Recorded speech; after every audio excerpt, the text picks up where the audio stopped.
Yeah, good morning everyone. My name is Sandhya. Today I'm going to talk about one of my capstone project that is Introduction to Computer Programming. Let me tell you something about this project. So this project is designed to evaluate the understanding and practical application of fundamental programming concepts using Python, right? This assessment encompasses various topics, including data types, indexing, slicing, operators, inbuilt functions, statements, conditionals, loops, and object oriented programming and exception handling. In this project, I have completed 30 coding problems and I'm going to explain you 5 questions, right? So let me explain. Yeah. So the first problem is scoreboard operator. First, let's go through the question. An operator working behind the scoreboard of an inter-cohort Alma Battle Cricket tournament is responsible for updating the scores and points of each team. So, however, the operator is currently facing a challenge. He has been tasked with updating the total number of points gained by Team London. But he does not possess the necessary programming skills to complete this task. Right? So, according to the tournament's rule, teams are awarded the following points based on the outcomes of a match. So, the information given: wins 3 points, draws 1 point, losses 0 point. Now, Team London has played 8 matches in the tournament. They won 4 matches, lost 3 matches, and drew 1. So they have given us the. Okay, now the values. Yeah. First, we have to define the fixed values, right? So points for win are 3, points for draws are 1, points for loss 0. So if we talk about the match outcomes for the Team London, so the match won by Team London are 4, right? Match drawn 1. And if we talk about match lost, these are 3, right? Now first what we have to do, we have to calculate the total points gained by the Team London. Now let me tell you the approach I have applied, right? So first we have defined the total, we have defined the point values for wins, draws and losses, as well as the number of match won, drawn, and lost by Team London. Right? Then we proceed to calculate the total points, right? The total points earned by Team London using these values, right? Then this could calculate the total points earned by Team London by multiplying, right? As you can see, by multiplying the number of wins, draws, and losses with their respective point values and then summing them up. So this is the formula: total underscore points is equal to matches won into points for win, then matches drawn and points for draw, then matches lost multiply by points for loss, right? Then the total points, right? So this is the formula we have applied, and finally it prints out the total points earned by the Team London, right? So just replace the match outcome with the actual values, and then when I ran the code, it gave the total points earned by the Team London in the tournament. We just need to calculate the total points, right? And the formula, it's very simple. As you can see, we have multiplied the number of wins, draws, losses with their respective point values and then summing up, right? And then print the values, and it gave us the total points earned by the Team London. So this was our first solution, problem of the solution, right? Then the second problem I'm going to solve is nutrition bar ingredient chart. So in this one, yeah, they have given us the information: 45 gram of raisins, 65 gram of almonds, and 30 gram of apricots. So what we need to do, yeah, we need to create an ingredient percentage list for the nutrition bar using the Python programming, right? So let me tell you the approach. Yeah, so we need to calculate the individual percentage of raisins, almonds, and apricot, right? So they have given us the information: raisins 45, almonds 65, and apricot 30. So before moving to the individual percentage, first let's calculate the total weight of all the ingredients, right? So the total weight, it's very simple. Total underscore weight, we need to sum the raisins weight, the almonds weight, and the apricots weight.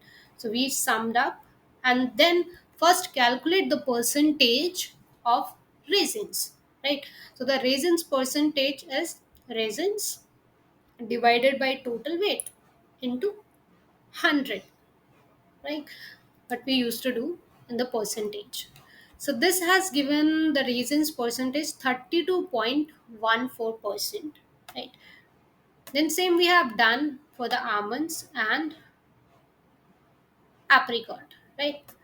So to create an ingredient percentage list for the nutrition bar, first I calculated the percentage of each ingredient based on their weight, right? So I have defined the weight of each ingredient using the variables, as you can see. Then I have calculated the total weight by adding up the weights of all ingredients. Then calculated the percentage of each ingredient by dividing its weight by the total weight and multiplying by 100. Right, as you can see, one by one. The first one, the raisins, 32.14%. Then almond percent 46.43%, and then at last apricot percentage 21.43, right? At last I use the f string, right? F string to format and print the ingredient percentage list rounded to two decimal places, right? 21.43%, right? It's for the apricot one, sorry. Then when I ran this code, it gave me the output of the percentage of each ingredient in the nutrition bar. So this was the second problem we have done, right? Now we are going to move towards the third one.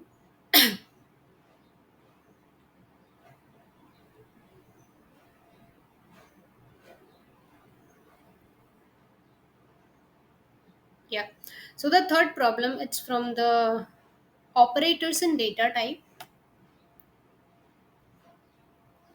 In this one, we will talk about the comparison operators in Python. So the question is, there are two baskets, right? The first basket has 12 apples and the second basket has the 8 apples. What we need to do, first challenge is the number of apples in the basket is greater than the number of apples in the second basket. Second is the number of apples in the second basket is less than the number of apples in the first basket. Third, the number of apples in the first basket equal to the number of apples in the second basket. And at last, the number of apples in the second basket is not equal to the number of apples in the first basket. So we have to use the comparison operators, right? So yeah, first basket one, it has 12 apples, right? Then basket two, it has 8 apples. What was the first condition? The first condition, the number of apples in the first basket is greater than, right? So basket one is greater than basket two, right? Then the second challenge is number of apples in the second basket is less than or equal to. So this one is the comparison operator for the less than or equal to. Third one is the number of apples in the first basket is equal to, right? This is a sign of equal to in the Python. If you place double equal to, it means equal to, right? The comparison operator. And the last comparison operator is not equal to. The number of apples in the second basket is not equal to the first basket. So when I ran the program, right, when I ran this code, right, so it has given me the outcome, right? So the first outcome, the output, it is in the form of boolean, right?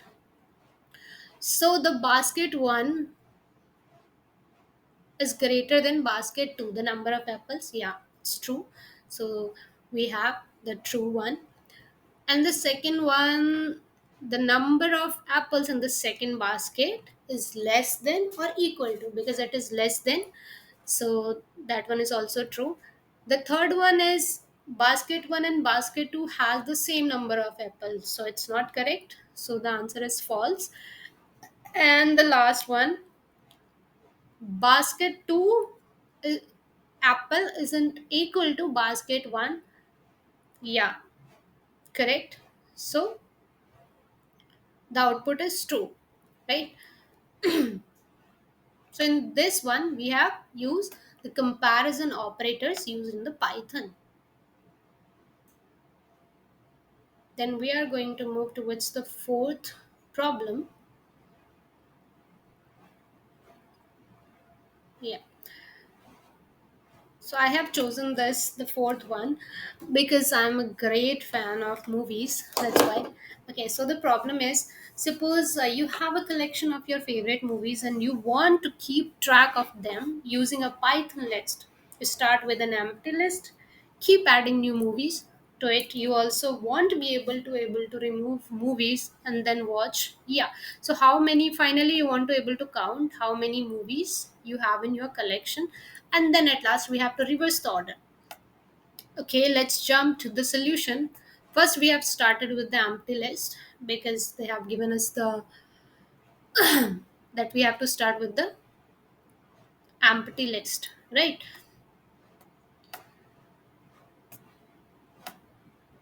Yeah. First, we have to initialize an empty Python list. This is what we call the movie underscore collection, because this list will be used to store the favorite movie names of mine, right? So then I have add some movies to the collection using the append method. Yeah, so my favorite movies, the first one is the Wakanda Forever, second John Wick, third Paradise, fourth Oppenheimer, and the fifth one is Inception. Right. Then using the append method to add the movie titles to the movie underscore collection list. So I have added all these 5 movies, and these are my all-time favorite collection of movies. Right.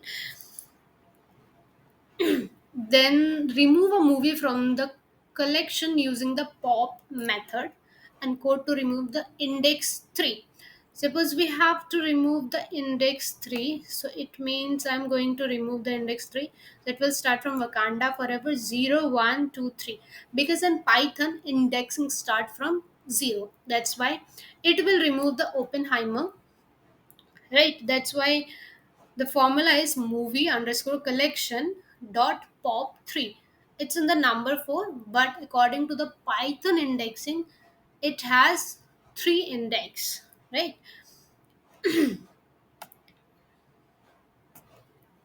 Yeah. Then calculates the number of movies in my collection using the length function, right? Num underscore movies, len movie underscore collection, the number of movies. It will tell 4, 5, right? And then store the result in the num underscore movie variable.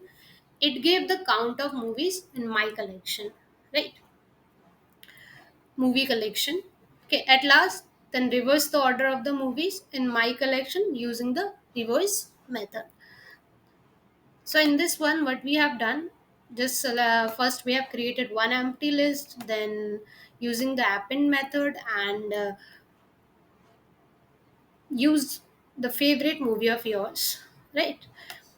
Then which movie we want to remove, the code is movie underscore collection dot pop 3, means index 3. Then after removing, count the number. So the formula for the counting is length movie underscore collection, right? And then at last reverse the collection, and it gave me the output was the my movie collection. Then after removing movie 4, means index 3, the movie which is on the index 3, the number of movie after removing 1, so it has become, yeah, number of movies 4. right? Then reverse movie collection, then it reverse the collection of the movies. Now the last problem.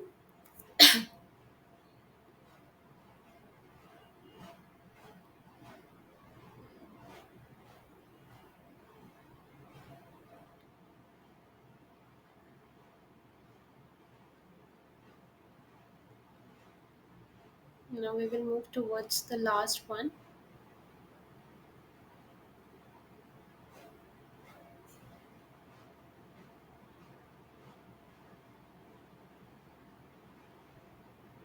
Yeah. So the last problem, it's from the custom functions in Python, right? So we have to build a calculator.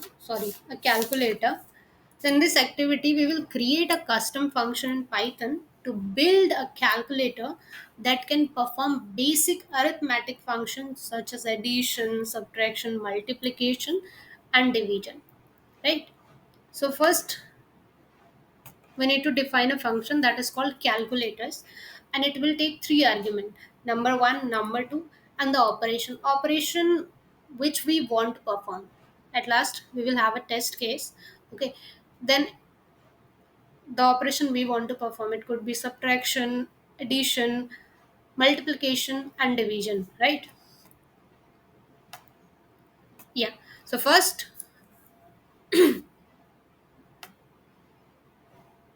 yeah. So first we have to define the function calculator as def calculator that takes three argument: number one, number two, and then operation. Means the operation which we want to perform. It could be addition, as I told you, subtraction, multiplication, and division.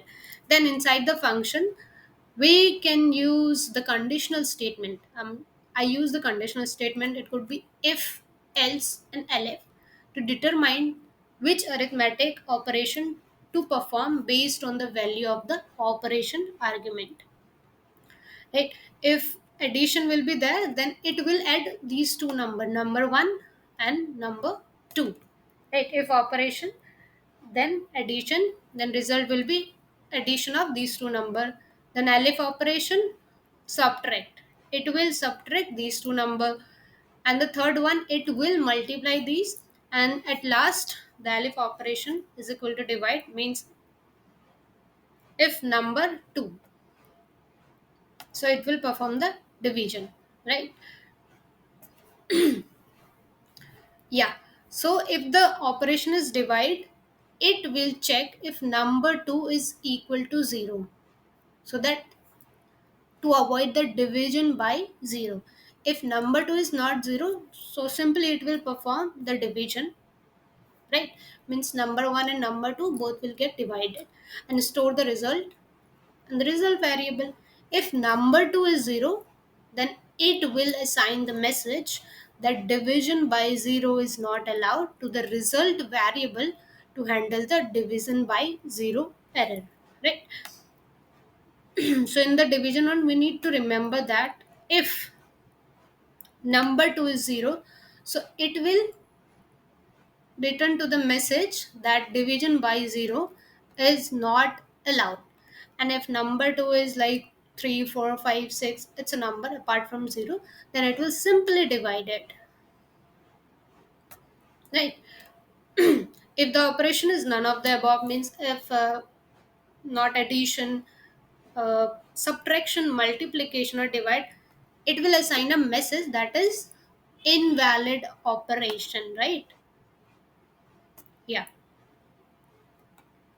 If we have entered two number and there is no operation, means no addition, no multiplication, no division, right, no subtraction, so it will return to the message invalid operation, please choose from addition, subtraction, multiplication, or division, right? Because we have defined the calculator, right, that will take these two arguments and the operation addition, subtraction, multiplication, and division, right?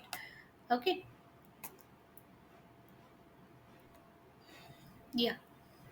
And finally, the function result the return to the result value, which could be a numeric result from the arithmetic operation or one of the error message, right? So Let's move to the test case. Test the calculator function. So the first number I have given, it's 20, and the second number is 10. So at addition, it has given 20 plus 10, 30. Subtraction, 20 plus 10, 10. 20 minus 10, okay, 10. Multiplication, it has given 200. And division, because I have given the number 2, that is 10. So it simply divide number 1 and number 2, and then give the output 2.0. If number 2 is 0, then it will give us the message that, yeah, the message division by 0 is not allowed, right? And if not adding any of the operation, so it will give invalid operation, please choose from one of the operation.